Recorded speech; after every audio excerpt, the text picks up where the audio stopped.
Hello, my name is Wes Kleinjan. I'm a firefighter with Klamath County Fire District Number 1. Today we're going to be having a tour of our frontline apparatus here at Fire Station 3. This is our engine, which we respond to medical calls, traffic accidents, and fires as well, whatever the emergency may be throughout town. We'll start here on the driver's side. This is where the driver sits, also called the operator. They are responsible for making sure the apparatus is in working order, everything's good to go. They also drive, and then if we do involve a fire, then they're also responsible for pumping the apparatus as well. Here in the back seat, this is where the firefighters sit. We store our gear in a position where we're ready to respond as quickly as possible. We keep some of our personal gear here in the rig. Rest of our tools and equipment we'll show you as we kind of work our way around the rig. Here in the middle we have our, we call them Crosslays, our hose that we can deploy rapidly in the event of a fire. One comes off this side, one comes off the passenger side, the officer side of the engine. Here we have our water intake, is where we connect to fire hydrant to get water into the pump and then be able to pump it out through the lines. This here is the pump panel. It's responsible for sending the water through all the different valves, 2 different hose lines coming off the front, here in the middle, as well as the rear of the engine. Coming down here in the middle, we store our hand tools, some various tools, whatever we need them for, as well as our wildland firefighting gear here, hose that we can deploy rapidly for grass fire or wildland incident. Back in this compartment here, we have rope rescue equipment.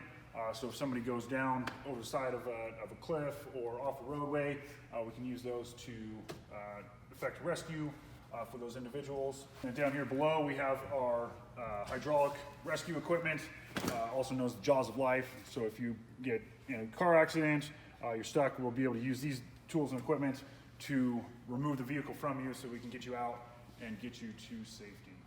This is where we have the majority of our hose.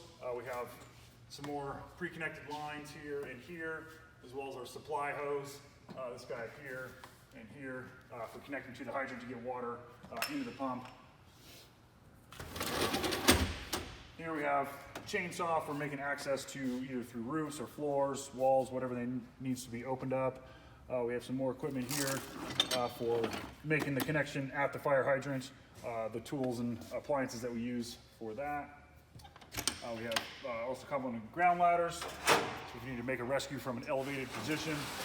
We have an extension ladder here, as well as a shorter single section ladder that we can deploy for up to windows or any other elevated position that we might need to make access to. Come around this side of the engine here.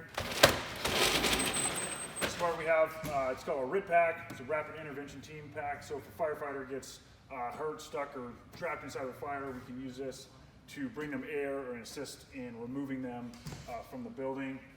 We have some struts, rescue struts, to stabilize either walls or vehicles, things like that, to just add stability to make it safer for our patients as well as ourselves. We have a large fan to blow out any heat or smoke out of a interior building. Now, we also have a generator so we can power portable scene lights or reciprocating saw, a couple other electrical tools that we have. We can use that to operate remotely from the engine.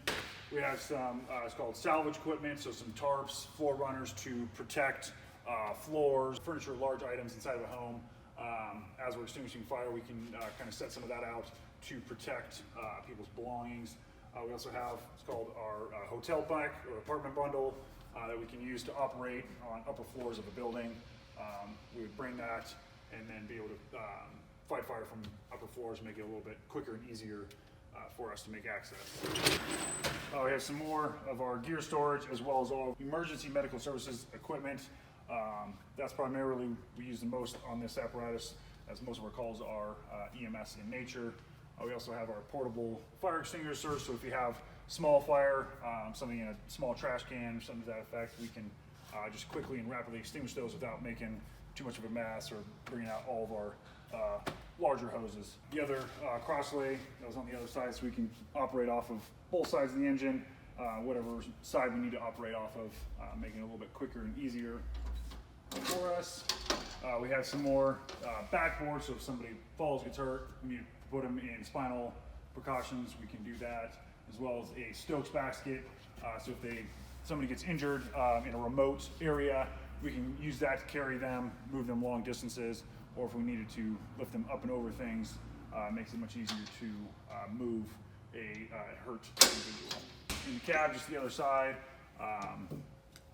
more of our equipment in here, our personal equipment that we store in the back of the engine.